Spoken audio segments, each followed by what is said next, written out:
ಶುಭೋದಯ. ಇಂದಿನ ಸಚೇತನ ಕಾರ್ಯಕ್ರಮ ಕತೆ ಹೇಳಿ ಪ್ರಶ್ನೆ ಕೇಳಿ. 5ನೇ ತರಗತಿ ವಿದ್ಯಾರ್ಥಿಗಳಾದ ನಾವು ಅನುಪಮ, ಚಂದನ, ಪ್ರಜ್ವಲ್, ಮಲ್ಲಿಕ ಹಾಗೂ ನಾನು ಕಥೆಯನ್ನು ಹೇಳುತ್ತಿದ್ದೇವೆ. ಒಂದೂರಲ್ಲಿ ಒಂದು ಕೆರೆ ಇತ್ತು. ಆ ಕೆರೆಯಲ್ಲಿ 2 ಕಪ್ಪೆಗಳು ವಾಸವಾಗಿದ್ದವು. ಅವು ಒಂದರ ಹೆಸರು ಪಿಂಕು, ಒಂದರ ಹೆಸರು ಡಿಂಕು. ಅವೆರಡು ಈಜಲು ಬಂದವು. ಅಲ್ಲೇ ಸ್ವಲ್ಪ ದೂರದಲ್ಲಿ ಒಂದು ಮಡಿಕೆ ಕಾಣಿಸಿತು. ಅದರಲ್ಲಿ ಏನಿದೆ ಎಂದು ನೋಡಲು ಹೋಗಿ ಅದರಲ್ಲೇ ಜಾರಿ ಬಿದ್ದವು.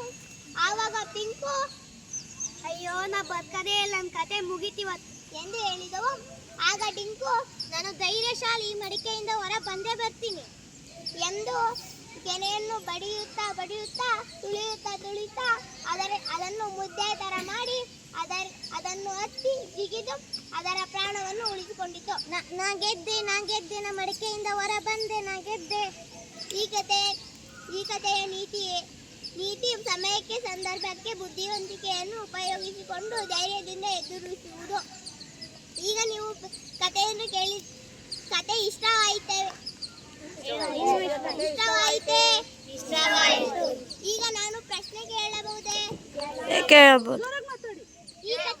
ಈ ಕಥೆಯಲ್ಲಿ ಎಷ್ಟು ಕಪ್ಪೆಗಳಿದ್ದವು? 2.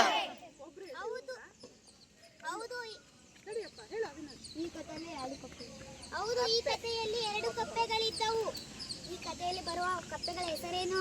ಪಿಂಕು ಮತ್ತು ಡಿಂಕು. ಹೌದು, ಈ ಕಥೆಯಲ್ಲಿ ಬರುವ ಕಪ್ಪೆಗಳ ಹೆಸರು ಒಂದು ಪಿಂಕು, ಮತ್ತೊಂದರ ಹೆಸರು ಡಿಂಕು. ಈ ಕಥೆಯಲ್ಲಿ ಯಾವ ಕಪ್ಪೆ ನಿಮಗೆ ಇಷ್ಟ ಆಯಿತು? ಡಿಂಕು.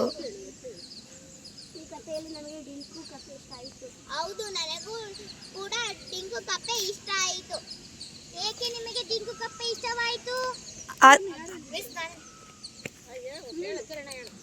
ಕಪ್ಪೆ ಧೈರ್ಯವಂತವಾಗಿ ಹೊರಗೆ ಬಂತು.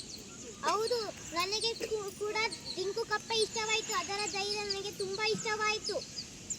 ಈ ಕಥೆಯ ನೀತಿ ಏನು? ಸಮಯಕ್ಕೆ ಬಂದಾಗ ಎದುರಿಸಿ, ಧೈರ್ಯದಿಂದ ಎದುರಿಸಿ. ಸಮಸ್ಯೆ ಬಂದಾಗ ಹೌದು, ಈ ಕಥೆಯ ನೀತಿ ಸಮಯಕ್ಕೆ, ಸಂದರ್ಭಕ್ಕೆ ಧೈರ್ಯದಿಂದ ಎದುರಿಸಿ